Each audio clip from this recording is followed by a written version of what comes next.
ಜಯತ್ಯಜೋ ಖಂಡಗುಣೋರುಮಂಡಲಃ ಸದೋದಿತೋ ಜ್ಞಾನಮರೀಚಿಮಾಲಿ ಸ್ವಭಕ್ತಹಾರ್ದೋಚ್ಚತಮೋ ನಿಹಂತ ವ್ಯಾಸಾವತಾರೋ ಹರಿರಾತ್ಮಭಾಸ್ಕರಃ ಇಂದಿರಾವದನಾಂ ಭೋಜರಾಜಹಂಸಾಯ ವಿಷ್ಣವೇ ಅಮಂದಾನಂದಸಂದೋಹ ಸುಂದರಾಕೃತಯೇ ನಮಃ ನಮಾಮಿ ಶ್ರೀಮದಾನಂದತೀರ್ಥಾಚಾರ್ಯಂ ಪರಂ ಗುರುಂ ಯಸ್ಯ ವಾಣೀ ಕೃಪಾಣೀಯಂ ನಿಕೃಂತತಿ ಭವಾಟವೀಂ ಆನಂದತೀರ್ಥೋಪದಿಷ್ಟೋ ನಿಧಿರ್ನಾರಾಯಣಾಹ್ವಯಃ ಪ್ರದರ್ಶಿತೋ ಯೇನ ಸಮ್ಯಕ್ ಜಯತೀರ್ಥಂ ತಮಾಶ್ರಯೇ ಮೂಕೋಪಿ ಯತ್ಪ್ರಸಾದೇನ ಮುಕುಂದಶಯನಾಯತೆ ರಾಜರಾಜಾಯತೆ ರಿಕ್ತೋ ರಾಘವೇಂದ್ರಂ ತಮಾಶ್ರಯೇ ತಪಸ್ವಾಧ್ಯಾಯ ಶುಶ್ರೂಷಾ ಕೃಷ್ಣಪೂಜಾರತಂ ಮುನಿಂ ವಿಶ್ವೇಶಂ ಇಷ್ಟದಂ ವಂದೇ ಪರಿವ್ರಾಟ್ ಚಕ್ರವರ್ತಿನಂ ಚರಕರ್ಜುರ್ಗುರುಂ ಲಬ್ಧ್ವಾ ರಾಘವೇಂದ್ರಂ ಭಜನ್ ಶಮಂ ಯೋಪಾಠಯನ್ನಮಸ್ತಸ್ಮೈ ಬಾದರಾಯಣ ಭಿಕ್ಷವೇ ಆಪಾದಮೌಲಿಪರ್ಯಂతం ಗುರುಣಾಮಾಕೃತಿಂ ಸ್ಮರೇತ್ತೇನ ವಿಘ್ನಾ ಪ್ರಣಶ್ಯಂತಿ ಸಿದ್ಧ್ಯಂತಿ ಚ ಮನೋರಥಾಃ ಶ್ರೀಗುರುಭ್ಯೋ ನಮಃ ಹರಿ ಓಂ.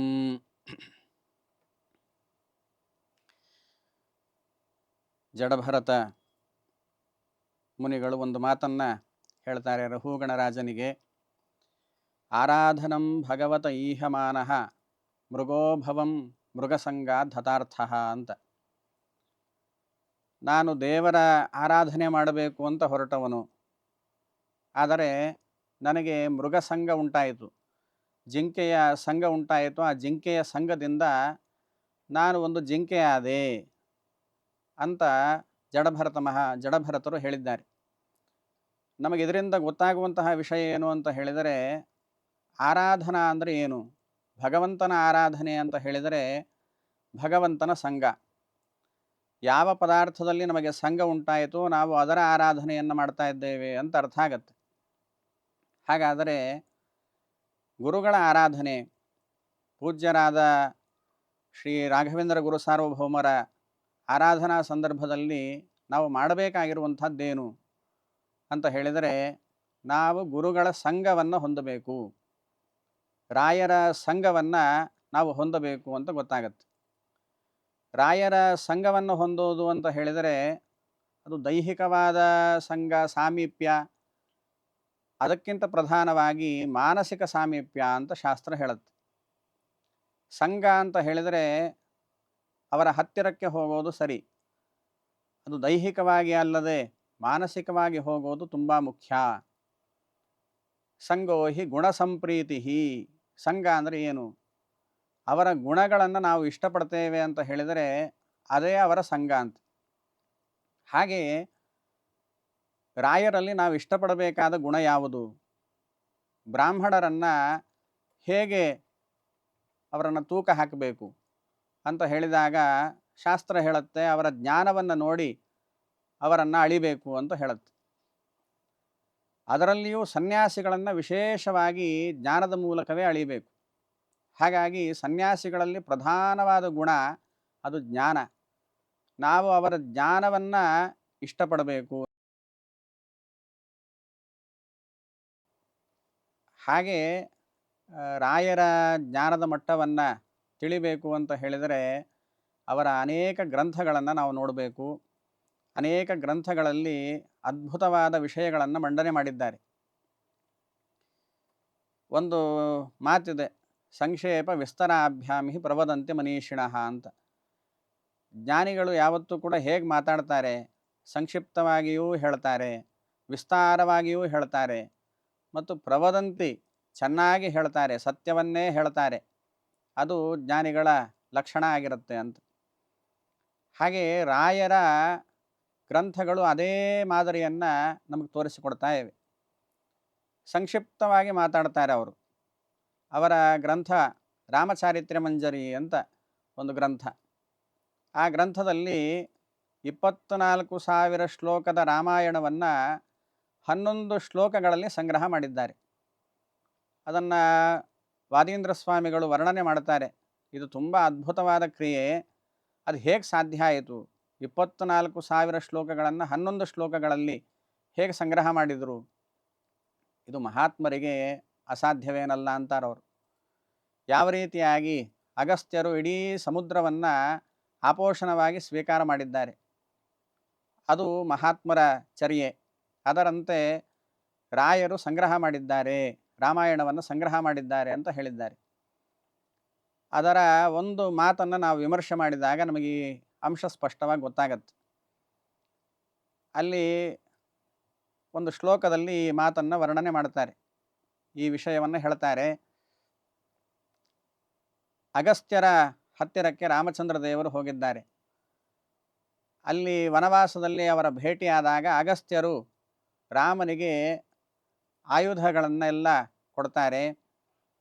ತನ್ನದೇ ಆದ ಆಯುಧಗಳು, ಪರಮಾತ್ಮನದ್ದೇ ಆದ ಆಯುಧಗಳನ್ನು ಅಗಸ್ತ್ಯರು ರಾಮನಿಗೆ ಅರ್ಪಣೆ ಮಾಡ್ತಾರೆ. ಮುಂದೆ ಖರದೂಷಣಾದಿ ವಧೆ ಆಗಬೇಕಾಗಿದೆ, ರಾವಣನ ವಧೆ ಆಗಬೇಕಾಗಿದೆ, ಅದಕ್ಕಾಗಿ ಆಯುಧಗಳನ್ನು ಸಮರ್ಪಣೆ ಮಾಡುವಂತಹ ಪ್ರಸಂಗ. ಆ ಸಂದರ್ಭವನ್ನು ವರ್ಣನೆ ಮಾಡ್ತಾ ರಾಯರು ಹೇಳ್ತಾರೆ, ಸ್ವಾನ್ ಅಸಿ ಧನು ರಿಷುಧೀನ್ ಯಾನ್ ಅಗಸ್ತ್ಯಾತ್ ಸಪಾಯಾತ್ ಎಂಬುದಾಗಿ ವರ್ಣನೆ ಮಾಡಿದ್ದಾರೆ. ಇದರಲ್ಲಿ ಸ್ವಾನ್ ಅಸಿ ಧನು ರಿಷುಧೀನ್, ತನ್ನದಾದ, ಅಸಿ ಅಂದರೆ ಖಡ್ಗ, ಧನು ಅಂದರೆ ಧನುಸ್ಸು, ಇಷುಧಿ ಅಂತ ಹೇಳಿದರೆ ಬತ್ತಳಿಕೆ, ಅವುಗಳನ್ನು ಪಡೆದಿದ್ದಾನೆ ಪರಮಾತ್ಮ ಅಗಸ್ತ್ಯರಿಂದ ಅಂತ ವರ್ಣನೆ ಮಾಡಿದ್ದಾರೆ. ಇಲ್ಲಿ ರಾಯರು ಚಮತ್ಕಾರವಾಗಿ ಒಂದು ಇಷುಧಿ ಅನ್ನೋ ಶಬ್ದವನ್ನು ಬಳಸಿದ್ದಾರೆ. ಆ ಶಬ್ದದಿಂದ ತುಂಬ ಅರ್ಥಗಳನ್ನು ಸಂಗ್ರಹ ಮಾಡಿದ ಹಾಗಾಯಿತು. ಇಷುಧಿ ಅಂತ ಹೇಳಿದರೆ ಬತ್ತಳಿಕೆ ಅಂತ ಅರ್ಥ. ಆದರೆ ಅದೇ ಶಬ್ದವನ್ನು ಬಳಸಬೇಕಾಗಿರಲಿಲ್ಲ. ಬೇರೆ ಶಬ್ದವನ್ನು ತೂಣೀರ ಮೊದಲಾದ ಅನೇಕ ಶಬ್ದಗಳಿವೆ. ಆ ಶಬ್ದಗಳನ್ನು ಬಿಟ್ಟು ಇಷುಧಿ ಅನ್ನೋ ಶಬ್ದವನ್ನೇ ಬಳಸಿದರು. ಅದರಿಂದ ಆದ ಲಾಭ ಏನು ಅಂತ ಹೇಳಿದರೆ, ರಾಮಾಯಣ ವರ್ಣನೆ ಮಾಡ್ತಾ ತಿಳಿಸಿದೆ, ಪರಮಾತ್ಮ ಏನನ್ನು ಪಡೆದ ಅಗಸ್ತ್ಯರಿಂದ ಅಂತ ಹೇಳಬೇಕಾದರೆ, ತೂಣೀಚ ಅಕ್ಷಯ ಸಾಯಕವು ಅಂತ. ಬರೀ ಬತ್ತಳಿಕೆಯನ್ನು ಪಡೆದಿದ್ದಲ್ಲ, ಆ ಬತ್ತಳಿಕೆಯಲ್ಲಿ ಅನೇಕ ಬಾಣಗಳಿದ್ವು, ಅಂತಹ ಬಾಣಗಳಿಂದ ಕೂಡಿದ ಬತ್ತಳಿಕೆಯನ್ನು ಪಡೆದ ಅಂತ. ಅದನ್ನು ಸ್ಪಷ್ಟವಾಗಿ ವರ್ಣನೆ ಮಾಡಬೇಕು ಅಂದರೆ ಇದೇ ಶಬ್ದ ಬೇಕು, ಇಷುಧಿ ಅನ್ನೋ ಶಬ್ದವೇ ಬೇಕು. ಆ ಶಬ್ದ ಏನನ್ನು ಹೇಳುತ್ತೆ? ಇಷವಃ ಧೀಯಂತೆ ಅಸ್ಮಿನ್ನಿತಿ ಇಷುಧಿಹಿ. ಯಾವುದರಲ್ಲಿ ಬಾಣಗಳೆಲ್ಲ ಇರ್ತಾವೋ ಅದು ಇಷುಧಿ ಅಂತ ಕರೆಸ್ಕೊಳ್ಳುತ್ತೆ. ಹಾಗಾಗಿ ಅಂತಹ ಬತ್ತಳಿಕೆ ಅಂತ ಹೇಳಿದ ಹಾಗಾಯಿತು. ಬಾಣಗಳನ್ನೂ ಪಡೆದ ಎಂಬ ಅರ್ಥವನ್ನು ಅಲ್ಲಿ ಹೇಳಿದ ಹಾಗಾಯಿತು. ಮತ್ತು ಅಸಿ ಧನು ರಿಷುಧೀನ್ ಅಂತ ಹೇಳಿದಾಗ ಇದನ್ನು ಆವೃತ್ತಿ ಮಾಡಿಕೊಳ್ಬೇಕು ಅಂತ. ಆವೃತ್ತಿ ಮಾಡಿಕೊಂಡಾಗ ಎರಡು ಅರ್ಥ ಸಿಗುತ್ತೆ ನಮಗೆ. ಅಸಿಶ್ಚ ಧನುಶ್ಚ ಇಷುಶ್ಚ ಅಥವಾ ಇಷವಶ್ಚ ಅಸಿ ಧನು ರಿಷವಃ. ಅಸಿ ಧನು ರಿಷವಃ ಧೀಯಂತೆ ಅಸ್ಮಿನ್ನಿತಿ ಅಸಿ ಧನು ಇಷುಧಿ ಅಂತ ಅರ್ಥ ಸಿಗತ್ತೆ. ಇದರಿಂದ ಆದ ಲಾಭ ಏನು ಅಂತ ಹೇಳಿದರೆ, ಪರಮಾತ್ಮ ಬರೇ ಖಡ್ಗವನ್ನು ಪಡೆದದ್ದಲ್ಲ, ಬರೇ ಧನುಸ್ಸನ್ನು ಪಡೆದದ್ದಲ್ಲ, ಆ ಧನುಸ್ಸಿನ ಕೋಶವನ್ನು ಪಡೆದ ಮತ್ತು ಖಡ್ಗದ ಕೋಶವನ್ನು ಪಡೆದ ಅಂತ ರಾಮಾಯಣ ಹೇಳ್ತಾ ಇದೆ. ಇದಂ ದಿವ್ಯಂ ಮಹಚ್ಚಾಪಂ ಹೇಮ ವಜ್ರ ವಿಭೂಷಿತಂ ಅಂತ ಹೇಳುತ್ತೆ. ಆ ಪರಮಾತ್ಮನ ಧನುಸ್ಸು ಹೇಗಿತ್ತು ಅಂತ ಹೇಳಿದರೆ, ಹೇಮ ವಜ್ರ ಕೋಶದಿಂದ ಕೂಡಿತ್ತು ಅಂತ. ಬಂಗಾರದ ಮತ್ತು ವಜ್ರದ ಕೋಶದಿಂದ ಕೂಡಿತ್ತು ಅಂತ. ಹಾಗಾಗಿ ಧನುಧಿ ಅದನ್ನು ಪಡೆದ ಅಂತ ಅರ್ಥ ಆಗತ್ತೆ. ಕೇವಲ ಧನುಸ್ಸನ್ನಷ್ಟೇ ಅಲ್ಲ, ಧನುಧಿಯನ್ನು ಪಡೆದ ಎಂಬ ಅರ್ಥ ಸಿಕ್ತು. ಮತ್ತು ಅಸಿಧಿ ಅನ್ನೋ ಅರ್ಥವೂ ಸಿಕ್ತು. ಅದನ್ನೂ ಹೇಳಿದೆ ರಾಮಾಯಣ. ಮಹಾರಜತ ಕೋಶೋಯಂ ಅಸಿಹಿ ಹೇಮ ವಿಭೂಷಿತ ಅಂತ ಹೇಳಿದ್ದಾರೆ.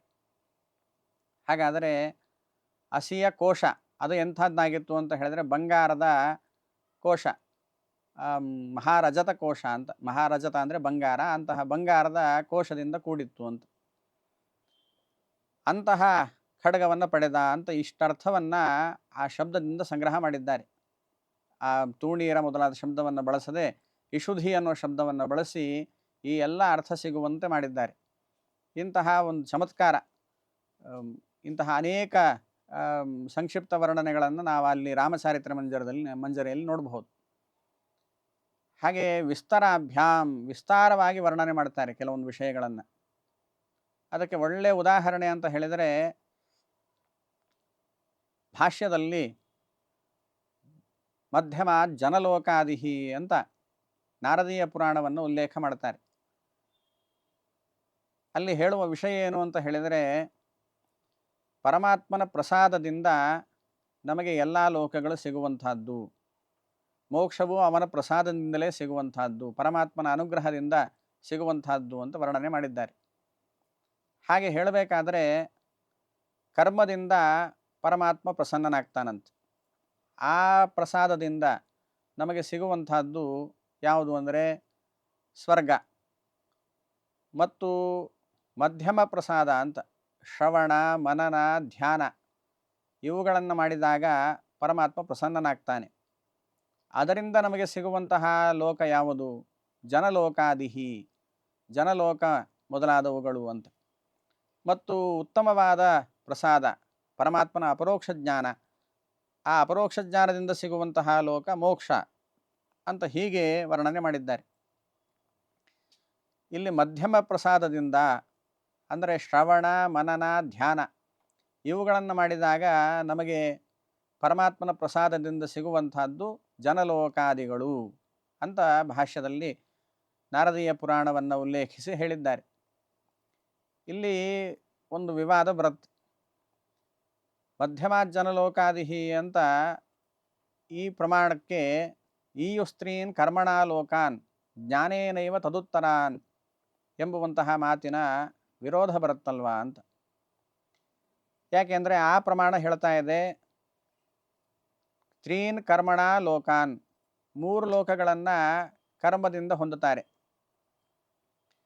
ಮತ್ತು ಉಳಿದ ಮೇಲ್ಗಡೆ ಲೋಕಗಳು ಅವುಗಳನ್ನು ಹೊಂದಬೇಕು ಅಂತ ಹೇಳಿದ್ರೆ ಜ್ಞಾನೇನ ಇವ, ಜ್ಞಾನದಿಂದಲೇ ಮುಂದಿನ ಲೋಕಗಳು ಮಹಃ ಜನಃ ತಪಃ ಸತ್ಯಂ ಈ ಲೋಕಗಳನ್ನು ಹೊಂದಬೇಕು ಅಂದರೆ ಜ್ಞಾನವೇ ಬೇಕು ಅಂತ ಹೇಳಿದ್ದಾರೆ. ಆದರೆ ಇಲ್ಲಿ ನಾರದೀಯ ಪುರಾಣ ಹೇಳ್ತಾ ಇದೆ, ಮಧ್ಯಮ ಪ್ರಸಾದದಿಂದ ಶ್ರವಣ, ಮನನ, ಧ್ಯಾನ ಇವುಗಳಿಂದ ಪರಮಾತ್ಮನ ಪ್ರಸಾದ, ಅದರಿಂದ ಜನಲೋಕ ಮೊದಲಾದವುಗಳು ಸಿಗ್ತಾವೆ ಅಂತ ಹೇಳಿದ್ದಾರೆ. ಪರಸ್ಪರ ವಿರೋಧ ಕಾಣಿಸುತ್ತೆ.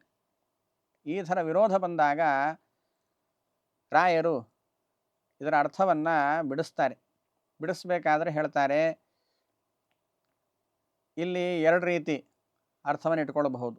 ಜನಲೋಕಾದಿಹಿ ಅಂತ ಹೇಳಿದರೆ ಜನಲೋಕಃ ಆದಿಹಿ ಯಸ್ಯ ಅಂತ ಬಹುವ್ರೀಹಿ ಸಮಾಸ ಇಟ್ಟುಕೊಂಡು ಜನಲೋಕವೇ ಮೊದಲು ಯಾವುದಕ್ಕೋ ಅದು ಅಂತ ಅರ್ಥ ಮಾಡಿ ಜನಲೋಕ, ಜನಲೋಕ ಮತ್ತು ತಪೋಲೋಕ, ಸತ್ಯಲೋಕ ಅಂತ ಹೀಗೆ ಅರ್ಥವನ್ನು ಇಟ್ಕೊಳ್ಬಹುದು.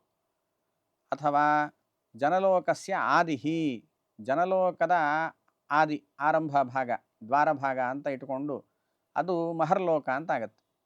ಹಾಗಾಗಿ ಜನಲೋಕಾದಿಹಿ ಅನ್ನೋ ಶಬ್ದಕ್ಕೆ ಮಹರ್ಲೋಕ ಅಂತಲೂ ಇಟ್ಕೊಳ್ಬಹುದು, ಮತ್ತು ಜನಲೋಕ ಮತ್ತು ತಪೋಲೋಕ, ಸತ್ಯಲೋಕ ಅಂತ ಈ ಲೋಕಗಳನ್ನು ಇಟ್ಕೊಳ್ಬಹುದು ಅಂತ ಅರ್ಥ ಮಾಡಿದ್ದಾರೆ. ಹಾಗರ್ಥ ಮಾಡಿ ತಾವು ವಿಷಯವನ್ನು ತಿಳಿಸ್ತಾರೆ. ಇದನ್ನು ಹೇಗೆ ಕೂಡಿಸಬೇಕು ಅಂತ ಹೇಳಿದರೆ, ಸಾಮಾನ್ಯ ದರ್ಶನಾಲೋಕಾಹ ಅಂತ ಒಂದು ಮಾತಿದೆ. ಪರಮಾತ್ಮನ ದರ್ಶನ, ಯೋಗ್ಯ ರೂಪದ ದರ್ಶನ ಅಂತ ಒಂದು ಪರಮಾತ್ಮನ ಸಾಕ್ಷಾತ್ಕಾರ, ಮತ್ತೊಂದು ಯೋಗ್ಯೇತರವಾದ ರೂಪದ ಸಾಕ್ಷಾತ್ಕಾರ. ಆ ಯೋಗ್ಯೇತರ ರೂಪದ ಸಾಕ್ಷಾತ್ಕಾರವನ್ನು ಸಾಮಾನ್ಯ ದರ್ಶನ ಅಂತ ಕರೀತಾರೆ. ಅಂತಹ ಸಾಮಾನ್ಯ ದರ್ಶನವಾದಾಗ ಲೋಕಗಳು ಸಿಗ್ತಾವೆ ಅಂತ. ಎಂತಹ ಲೋಕ ಅಂತ ಹೇಳಿದರೆ ಈ ಜನಲೋಕ, ತಪೋಲೋಕ ಇವೆಲ್ಲವೂ ಕೂಡ ಸಿಗ್ತಾವೆ ಅಂತ ಇಟ್ಕೊಳ್ಬೇಕು. ಸಾಮಾನ್ಯ ದರ್ಶನದಿಂದ ಬಿಂಬರೂಪದ ದರ್ಶನವಲ್ಲದೆ ಬೇರೆ ರೂಪದ ದರ್ಶನವಾದಾಗ ಸಿಗುವಂತಹ ಲೋಕಗಳು, ಆವಾಗ ಜ್ಞಾನದಿಂದಲೇ ಉತ್ತರ ಲೋಕಗಳು ಸಿಗ್ತಾವೆ ಅನ್ನೋದು ಕೂಡಿದ ಹಾಗಾಯಿತು ಅಂತ ಒಂದು ಪಕ್ಷ. ಅಥವಾ ಇನ್ನೊಂದು ರೀತಿಯಾಗಿ ಕೂಡಿಸಬಹುದು ಅಂತ. ಇನ್ನೊಂದು ರೀತಿಯಾಗಿ ಪ್ರಾದುರ್ಭಾವಾನೃತೆ ಪ್ರಾದುರ್ಭಾವಾನಪಿ ಯದಾ ಜ್ಞಾನದೃಷ್ಟೇವ ಪಶ್ಯತಿ ತದೈವ ಮುಚ್ಯತೆ ಅಂತ ಮತ್ತೊಂದು ಪ್ರಮಾಣ ಇದೆ. ಅಲ್ಲಿ ಹೇಳ್ತಾ ಇದ್ದಾರೆ, ಪ್ರಾದುರ್ಭಾವ ರೂಪಗಳು, ಪರಮಾತ್ಮನ ಅವತಾರ ರೂಪಗಳು, ಅವುಗಳನ್ನು ಜ್ಞಾನದೃಷ್ಟಿಯಿಂದ ಕಾಣಬೇಕು. ಹಾಗೆ ಕಂಡಾಗ ಅವನು ಮುಕ್ತನಾಗ್ತಾನೆ ಅಂತ ಹೇಳಿದ್ದಾರಾದ್ದರಿಂದ ಪ್ರಾದುರ್ಭಾವ ರೂಪಗಳನ್ನು ನೋಡೋದು ಏನಿದೆಯೋ ಅವುಗಳಿಂದ ಸಿಗುವಂತಹ ಫಲ ಅದು ಜನಲೋಕ ಮೊದಲಾದವುಗಳು ಸಿಗ್ತಾವೆ ಅಂತ ಅರ್ಥವನ್ನು ಇಟ್ಕೊಳ್ಬೇಕು ಅಂತ. ಹೀಗೊಂದು ಪಕ್ಷ. ಅಥವಾ ಇಲ್ಲಿ ಮತ್ತೊಂದು ರೀತಿಯಾದ ವ್ಯಾಖ್ಯಾನವನ್ನು ತಿಳಿಸ್ತಾ ಇದ್ದಾರೆ. ಪರಮಾತ್ಮನ ಶ್ರವಣ ಮನನ ಧ್ಯಾನ ಅಂತ ಹೇಳಿದರೆ ಅದೂ ಒಂದು ಜ್ಞಾನವೇ ಆಯಿತು. ಶ್ರವಣ ಅಂತ ಹೇಳಿದರೆ ಏನು? ಶ್ರವಣ ಅಂತ ಹೇಳಿದರೆ ವಾಕ್ಯಾರ್ಥ ಜ್ಞಾನಂ, ವಾಕ್ಯಾರ್ಥ ಗ್ರಹಣ, ಅದನ್ನೇ ಶ್ರವಣ ಅನ್ನೋದು. ಹಾಗಾಗಿ ಶ್ರವಣ ಅನ್ನೋದು ಒಂದು ಜ್ಞಾನವೇ, ಮನನ ಅನ್ನೋದು ಜ್ಞಾನವೇ, ಧ್ಯಾನ ಅನ್ನೋದು ಒಂದು ಜ್ಞಾನವೇ. ಆದ್ದರಿಂದ ಶ್ರವಣಾದಿಗಳಿಂದ ಉಂಟಾದ ಪ್ರಸಾದ ಅಂದರೆ ಜ್ಞಾನದಿಂದ ಉಂಟಾದ ಪ್ರಸಾದ ಅಂತ ಅರ್ಥ ಮಾಡಲಿಕ್ಕೆ ಬರುತ್ತೆ. ಹಾಗಾಗಿ ಆ ಜ್ಞಾನದಿಂದ ಉಂಟಾದ ಪ್ರಸಾದದಿಂದ ಈ ಲೋಕಗಳೆಲ್ಲ ಸಿಗ್ತಾವೆ ಅಂತ ಹೀಗೂ ಅರ್ಥ ಮಾಡಬಹುದು ಅಂತಾರೆ. ಮತ್ತು ಇನ್ನೊಂದು ಪಕ್ಷವನ್ನು ಹೇಳ್ತಾರೆ. ಅಲ್ಲಿ ಹೇಳ್ತಾರೆ, ಅಪರೋಕ್ಷ ಜ್ಞಾನ ಆದ ಮೇಲೇ ಇಲ್ಲಿಗೆಲ್ಲ ಹೋಗೋದು, ಜನಲೋಕ ಮೊದಲಾದವುಗಳಿಗೆ ಹೋಗೋದು.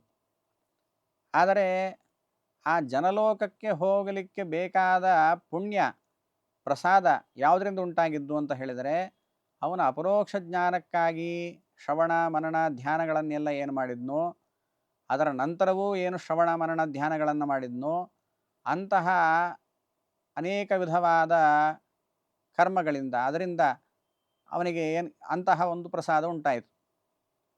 ಆ ಪ್ರಸಾದದಿಂದ ಅವನು ಆ ಲೋಕದಲ್ಲಿ ಇರಲಿಕ್ಕೆ ಅಧಿಕಾರವನ್ನು ಪಡೆದ ಅಂತ. ಅಪರೋಕ್ಷ ಜ್ಞಾನದಿಂದ ಮೋಕ್ಷದಲ್ಲಿರಲಿಕ್ಕೆ ಅಧಿಕಾರ. ಜನಲೋಕಾದಿಗಳಲ್ಲಿರಬೇಕು ಅಂತ ಹೇಳಿದರೆ ಅದಕ್ಕೊಂದು ಪುಣ್ಯ ಬೇಕಲ್ಲ, ಅದಕ್ಕೊಂದು ಅಧಿಕಾರ ಬೇಕಲ್ಲ. ಅದು ಎಲ್ಲಿಂದ ಸಿಕ್ತು ಅಂತ ಹೇಳಿದರೆ, ಶ್ರವಣಾದಿಗಳನ್ನು ಮಾಡಿದ್ದರಿಂದ ಏನು ಪರಮಾತ್ಮನ ಪ್ರಸಾದ ಉಂಟಾಯಿತೋ ಅದರಿಂದಾಗಿ ಅಪರೋಕ್ಷ ಜ್ಞಾನಿಯಾದವನೇ ಜನಲೋಕಾದಿಗಳಲ್ಲಿ ಇರ್ತಾನೆ ಅಂತ ಹೀಗೆ ಮತ್ತೊಂದು ವ್ಯಾಖ್ಯಾನವನ್ನು ಮಾಡಿದ್ದಾರೆ. ಇಷ್ಟೆಲ್ಲ ವ್ಯಾಖ್ಯಾನಗಳು ಬೇರೆ ಬೇರೆ ಬೇರೆ ಕಡೆಯಿಂದ ಸಂಗ್ರಹ ಮಾಡಿದ ವ್ಯಾಖ್ಯಾನಗಳು. ಇವೆಲ್ಲವನ್ನು ಹೇಳಿ ತಮ್ಮ ಅಭಿಪ್ರಾಯ ಏನು ಅಂತ ಹೇಳೋದೇ ಇಲ್ಲ. ಅಂದರೆ ಅದರ ಅಭಿಪ್ರಾಯ ಇವೆಲ್ಲವೂ ನನಗೆ ಸಮ್ಮತ ಅಂತ ಈ ರೀತಿಯಾಗಿ ಅದನ್ನು ಸ್ವೀಕಾರ ಮಾಡಿದ್ದಾರೆ. ಇದನ್ನೇ ರಾಯರ ವ್ಯಾಖ್ಯಾನದ ಕೌಶಲ ಅಂತ ಹೇಳೋದು. ರಾಯರು ಯಾವತ್ತೂ ಕೂಡ ನ ಸದ್ಭಿಹಿ ಸಾಕಂ ಮೀಮಾಂಸತೆ, ಸಜ್ಜನರ ಒಟ್ಟಿಗೆ ಅವರು ಎಲ್ಲೂ ವಿವಾದ ಮಾಡಲಿಲ್ಲಂತೆ. ಒಬ್ಬ ಅಪರೋಕ್ಷ ಜ್ಞಾನಿ ಹೇಳಿದ್ದಾನೆ ಅಂತ ಹೇಳಿದರೆ ಅದು ವಿರುದ್ಧ ಆಗಲಿಕ್ಕೆ ಹೇಗೆ ಸಾಧ್ಯ? ಹಾಗಾಗಿ ಆ ಅಪರೋಕ್ಷ ಜ್ಞಾನಿಯ ಮಾತು, ಮತ್ತೊಬ್ಬ ಅಪರೋಕ್ಷ ಜ್ಞಾನಿಯ ಮಾತು ಅವೆಲ್ಲವನ್ನು ಸಂಗ್ರಹ ಮಾಡಿ ಈ 4 ಪಕ್ಷದಲ್ಲಿಯೂ ಇದನ್ನು ಕೂಡಿಸಬಹುದು ಅಂತ ಹೀಗೆ ರಾಯರು ವ್ಯಾಖ್ಯಾನವನ್ನು ಮಾಡಿದ್ದಾರೆ. ಇದು ಅವರ ವ್ಯಾಖ್ಯಾನದ ಕೌಶಲ. ಮತ್ತು ಪ್ರವದಂತಿ ಅಂತ, ಅವರು ತುಂಬ ಸತ್ಯವನ್ನೇ ಹೇಳುವಂಥವ್ರು ಅಂತ. ಏನಿದೆಯೋ ಅದನ್ನೇ ಹೇಳ್ತಾರೆ ರಾಯರು ಅಂತ.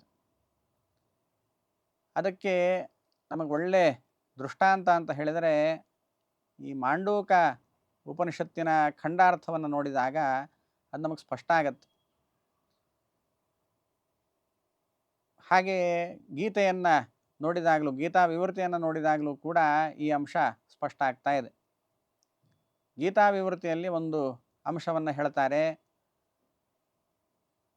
ದುರ್ಯೋಧನ ತಾನು ಭೀಷ್ಮಾಚಾರ್ಯರ ಸಮ್ಮುಖದಲ್ಲಿಯೇ ಹೇಳಿಕೊಳ್ತಾ ಇದ್ದಾನೆ, ನನ್ನ ಸೇನೆಯನ್ನು ನೋಡಿದಾಗ ನನಗೆ ಇದು ಸಮರ್ಥ ಅಂತ ಅನಿಸೋದಿಲ್ಲ, ಆದರೆ ಭೀಮಾಭಿರಕ್ಷಿತವಾದ ಸೇನೆಯನ್ನು ನೋಡಿದಾಗ ಅದು ಸಮರ್ಥ ಅಂತ ಅನ್ನಿಸ್ತಾ ಇದೆ ಅಂತ ತಿಳಿಸ್ತಾನೆ. ಹಾಗೆ ತನ್ನ ದುಃಖವನ್ನು ತೋಡ್ಕೊಳ್ತಾನೆ ದುರ್ಯೋಧನ. ಭೀಷ್ಮಾಚಾರ್ಯರ ಹತ್ತಿರ ಅಹಂಕಾರದಿಂದ ಈ ಎಲ್ಲ ಮಾತುಗಳನ್ನು ಆಡ್ತಾನೆ. ನಿಮ್ಮ ರಕ್ಷಣೆಯಲ್ಲಿರುವಂತಹ ಸೇನೆ ಅದು ಸಮರ್ಥವಾಗಿಲ್ಲ ಅಂತ ಮಾತಾಡಿದಾಗ ಆವಾಗ ಭೀಷ್ಮಾಚಾರ್ಯರು ಶಂಖನಾದವನ್ನು ಮಾಡಿದರು ಅಂತ ಗೀತೆ ಹೇಳ್ತಾ ಇದೆ. ಅಲ್ಲಿ ಶ್ಲೋಕ ಇದೆ, ತಸ್ಯ ಸಂಜನಯನ್ ಹರ್ಷಂ ಕುರುವೃದ್ಧ ಪಿತಾಮಹ ಸಿಂಹನಾದಂ ವಿನದ್ಯೋಚ್ಚೈ ಶಂಖಂ ದದ್ಮೌ ಪ್ರತಾಪವಾನ್ ಅಂತ ತಿಳಿಸಿದ್ದಾರೆ. ಈ ಶ್ಲೋಕವನ್ನು ನೋಡಿದಾಗ ನಮಗೇನು ಅನಿಸೋದು ಅಂತ ಹೇಳಿದರೆ, ಆ ದುರ್ಯೋಧನನಿಗೆ ಸಂತೋಷವನ್ನು ಉಂಟು ಮಾಡ್ತಾ ಸಿಂಹನಾದವನ್ನು ಮಾಡಿ ತಾವು ಶಂಖನಾದವನ್ನು ಮಾಡಿದರು ಅಂತ ಈ ಶ್ಲೋಕದ ಅಭಿಪ್ರಾಯ ಕಾಣಿಸುತ್ತೆ. ಆ ಶತ್ರಂತವಾದ ಶಬ್ದವನ್ನು ನೋಡಿದಾಗ ಸಂಜನಯನ್ ಸಂತೋಷವನ್ನು ಉಂಟು ಮಾಡ್ತಾ, ಹರ್ಷಂ ಸಂಜನಯನ್ ಅಂತ ಈ ಅರ್ಥ ನಮಗೆ ಕಾಣಿಸುತ್ತೆ. ಆದರೆ ರಾಯರಿಗೆ ಇಲ್ಲಿ ಈ ಅರ್ಥವನ್ನು ಇಟ್ಟುಕೊಳ್ಳೋದು ಸ್ವಾರಸ್ಯ ಅಲ್ಲ ಅಂತ ಅನಿಸಿದೆ. ಅವ್ರು ಹೇಳ್ತಾರೆ, ದುರ್ಯೋಧನ ದುಃಖ ಸ್ವರೂಪಿ ಅವನು. ಅವನಿಗೆ ಯಾರು ಏನು ಮಾಡಿದರೂ ಕೂಡ ಆನಂದ ಉಂಟಾಗ್ಲಿಕ್ಕೆ ಸಾಧ್ಯ ಇಲ್ಲ. ಅವನಿಗೆ ಭೀಷ್ಮಾಚಾರ್ಯರ ಮೇಲೆ ನಂಬಿಕೆನೇ ಇಲ್ಲ. ಅಂತಹ ವ್ಯಕ್ತಿ ಭೀಷ್ಮಾಚಾರ್ಯರ ಒಂದು ಕ್ರಿಯೆಯಿಂದ ಸಂತುಷ್ಟನಾಗ್ತಾನ? ಆಗ್ಲಿಕ್ಕೆ ಸಾಧ್ಯ ಇಲ್ಲ. ಹಾಗಾಗಿ ಇಲ್ಲೇನಂತ ವ್ಯಾಖ್ಯಾನ ಮಾಡಬೇಕು? ಸಂಜನಯನ್ ಅನ್ನೋದಕ್ಕೆ ಲಕ್ಷಣ ಹೇತ್ವೋ ಕ್ರಿಯಾಯ ಅಂತ ಸೂತ್ರವನ್ನು ಉಲ್ಲೇಖ ಮಾಡಿ, ಈ ಸೂತ್ರದ ಪ್ರಕಾರ ಇಲ್ಲಿ ಹೇತ್ವರ್ಥದಲ್ಲಿ ಶತ್ರು ಪ್ರತ್ಯಯ ಇದೆ. ಹಾಗಾಗಿ ಸಂಜನಯನ್ ಅಂತ ಹೇಳಿದರೆ ಸಂಜನಯಿತುಂ ಅಂತ ಅರ್ಥವನ್ನು ಮಾಡ್ತಾರೆ. ತಸ್ಯ ಹರ್ಷಂ ಸಂಜನಯಿತುಂ, ಆ ದುರ್ಯೋಧನನಿಗೆ ಸಂತೋಷವನ್ನು ಉಂಟು ಮಾಡಬೇಕು ಅಂತ ಇವರು ಶಂಖನಾದವನ್ನು ಸಿಂಹನಾದವನ್ನು ಮಾಡಿದರು ಅಂತ ಅಷ್ಟೇ ಅರ್ಥ. ಅವನಿಗೆ ಸಂತೋಷ ಉಂಟಾಯಿತು ಅಲ್ಲ, ಅವನಿಗೆ ಸಂತೋಷ ಉಂಟಾಗೋದೇ ಇಲ್ಲ, ನಂಬಿಕೆನೇ ಇಲ್ಲ. ಆದರೆ ಅವರು ಪ್ರಯತ್ನ ಪಟ್ಟರು ಅಂತ ಅಷ್ಟೇ ಅಭಿಪ್ರಾಯ. ಹಾಗಾಗಿ ಸಂಜನಯಿತುಂ ಅಂತ ಈ ರೀತಿಯಾಗಿ ವ್ಯಾಖ್ಯಾನವನ್ನು ಮಾಡ್ತಾರೆ.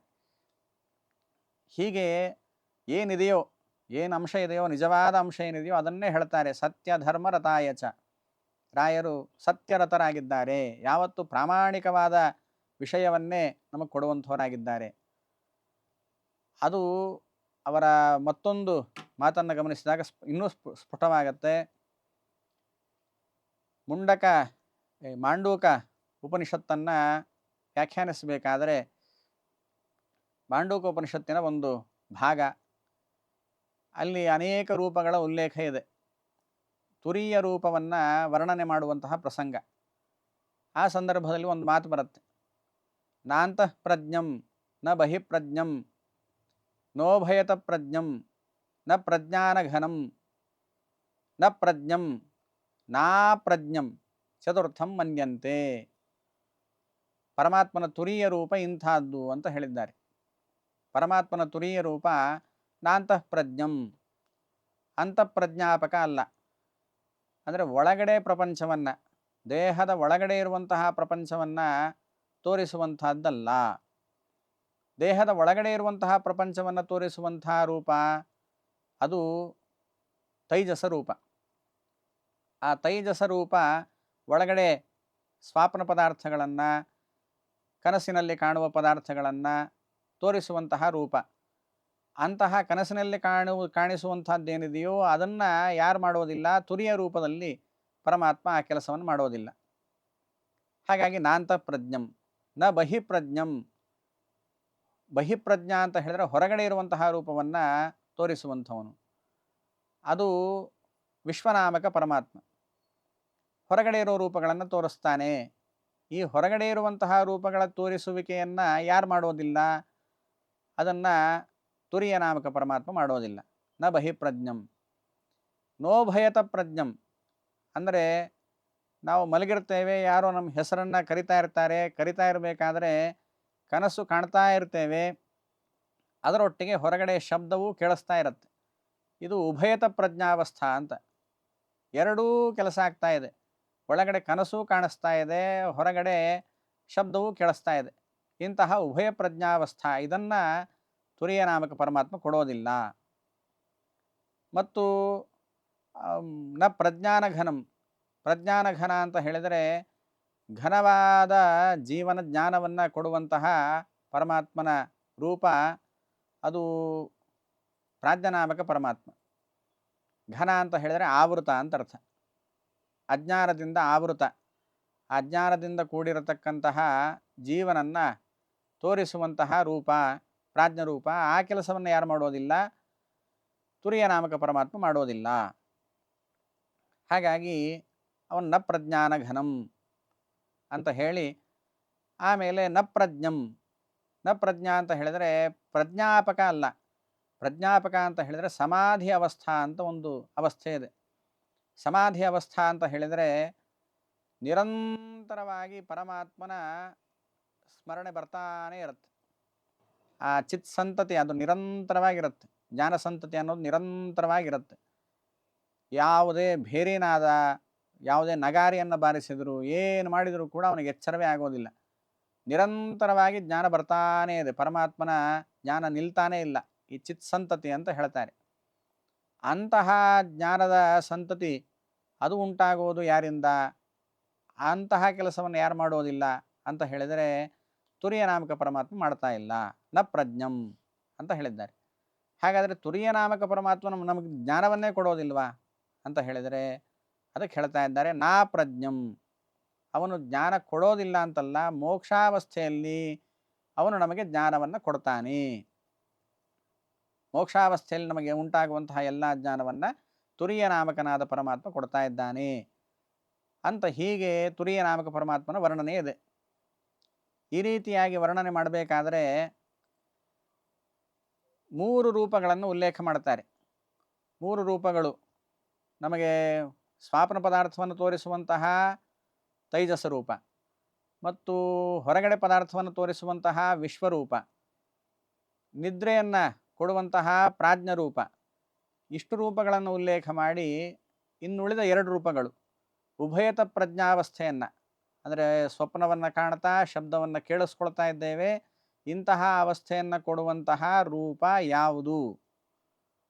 ಮತ್ತು ಪ್ರಜ್ಞಾ ಅಂತ ಹೇಳಿದರೆ ಸಮಾಧಿ ಅವಸ್ಥೆಯಲ್ಲಿ ನಮಗೆ ನಿರಂತರವಾಗಿ ಜ್ಞಾನ ಬರುವಂತೆ ಮಾಡುವಂತಹ ರೂಪ ಯಾವುದು ಅಂತ ಪ್ರಶ್ನೆ ಬಂದರೆ, ಕಿಂ ಕರ್ತೃಕಂ ವ್ಯಾಪಾರದ್ವಯಂ ಇತಿತು ವಿಚಾರಣೀಯಂ ಅಂತ ಹೇಳ್ತಾರೆ.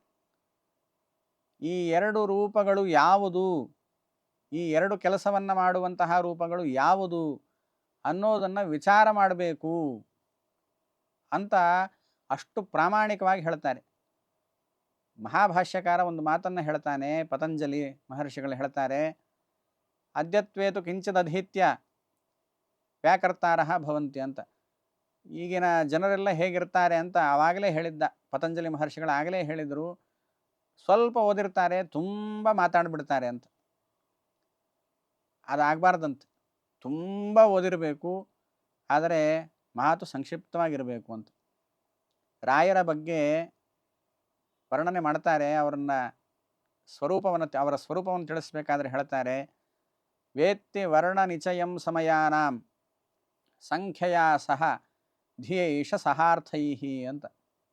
ಅವರ ಜ್ಞಾನದ ಮಟ್ಟ ಎಷ್ಟಿತ್ತು ಅಂತ ಹೇಳಬೇಕಾದ್ರೆ, ವೇತ್ತಿ ವರ್ಣ ನಿಚಯಂ ಸಮಯಾನಾಂ, ಎಷ್ಟು ಮತಗಳಿವೆಯೋ ಆ ಎಲ್ಲ ಮತಗಳ ಗ್ರಂಥಗಳ ವರ್ಣಗಳೆಷ್ಟಿವೆ, ಒಂದೊಂದು ಗ್ರಂಥದಲ್ಲಿ ಎಷ್ಟು ವರ್ಣಗಳಿವೆ ಅದೆಲ್ಲ ಗೊತ್ತಿತ್ತಂತೆ. ವರ್ಣ ನಿಚಯಂ ವೇತ್ತಿ ಅಂತಾರೆ. ಅಲ್ಲ, ಏನೋ ಬಾಯ್ಪಾಠ ಮಾಡಿದ್ದಾರೆ, ವರ್ಣಗಳಿಷ್ಟು ಅಂತ ತಿಳ್ಕೊಂಡಿದ್ದಾರೆ, ಸರಿ ಅಂತ ಹೇಳೋಣ ಅಂತ ಹೇಳಿದರೆ ಮತ್ತೆ ಹೇಳ್ತಾರೆ, ಸಹಾರ್ಥೈಹಿ, ಆ ಪ್ರತಿಯೊಂದು ವರ್ಣದ ಅರ್ಥ ಅವರಿಗೆ ಗೊತ್ತಿತ್ತಂತೆ. ಒಂದೊಂದು ವರ್ಣದ ಅರ್ಥವೂ ಕೂಡ ಗೊತ್ತಿತ್ತು. ಅಷ್ಟು ಬುದ್ಧಿಮಟ್ಟ ಅಂತ. ಅಷ್ಟು ಬುದ್ಧಿಮಟ್ಟ ಇದೆ. ಆದರೆ ತಮಗೆ ಇದು ಗೊತ್ತಾಗಲಿಲ್ಲ, ಇನ್ನೂ ವಿಚಾರ ಮಾಡಬೇಕು ಅಂತ ಹೇಳ್ತಾರೆ ಅಂದರೆ ಅವರ ಪ್ರಾಮಾಣಿಕತನ ಎಂಥದ್ದು ಅಂತ. ಅವರು ಈ 2 ರೂಪಗಳನ್ನು ಇನ್ನೂ ವಿಚಾರ ಮಾಡಬೇಕು. ಪ್ರಜ್ಞರೂಪ ಯಾವುದು ಮತ್ತು ಉಭಯತ ಪ್ರಜ್ಞರೂಪ ಯಾವುದು ಅನ್ನೋದನ್ನು ಇನ್ನೂ ವಿಚಾರ ಮಾಡಬೇಕು ಅಂತ ಹೇಳ್ತಾರೆ ಅಂತ ಹೇಳಿದರೆ ಅದೇ ನಿಜವಾದ ಅವರ ಸತ್ಯಧರ್ಮರ ತತ್ವ. ಹೇಗೆ ಪ್ರಾಮಾಣಿಕವಾದ ಜೀವನವನ್ನು ನಡೆಸಬೇಕು ಅನ್ನೋದನ್ನು ನಮಗೆ ತೋರಿಸಿಕೊಟ್ಟು ನಮಗೆಲ್ಲರಿಗೂ ಕೂಡ ಒಂದು ಮಾದರಿಯಾಗಿ ಎಲ್ಲರಿಗೂ ಪೂಜ್ಯರಾಗಿ ಇರುವಂತಹ ರಾಯರ ಮಹಿಮೆಯನ್ನು ಎಷ್ಟು ವರ್ಣನೆ ಮಾಡಿದರೂ ಕೂಡ ಸಾಕಾಗೋದಿಲ್ಲ. ಅವರ ಪಾದದ ಧೂಳಿ ಅದು ನಮಗೆ ತಾಕಿದರೂ ಕೂಡ ಸಾಕು, ನಾವೆಲ್ಲರೂ ಶುದ್ಧರಾಗ್ತೇವೆ ಎಂಬುದಾಗಿ ಚಿಂತಿಸ್ತಾ ಈ ನನ್ನ ಮಾತುಗಳನ್ನು ಆಸ್ಮದ್ ಗುರುವಂತರ್ಗತ ಭಾರತೀಯ ರಮಣ ಮುಖ್ಯ ಪ್ರಾಣಾಂತರ್ಗತ ಶ್ರೀಕೃಷ್ಣನಿಗೆ ಅರ್ಪಣೆ ಮಾಡ್ತೇನೆ. ಶ್ರೀಕೃಷ್ಣ ಅರ್ಪಣಮಸ್ತು.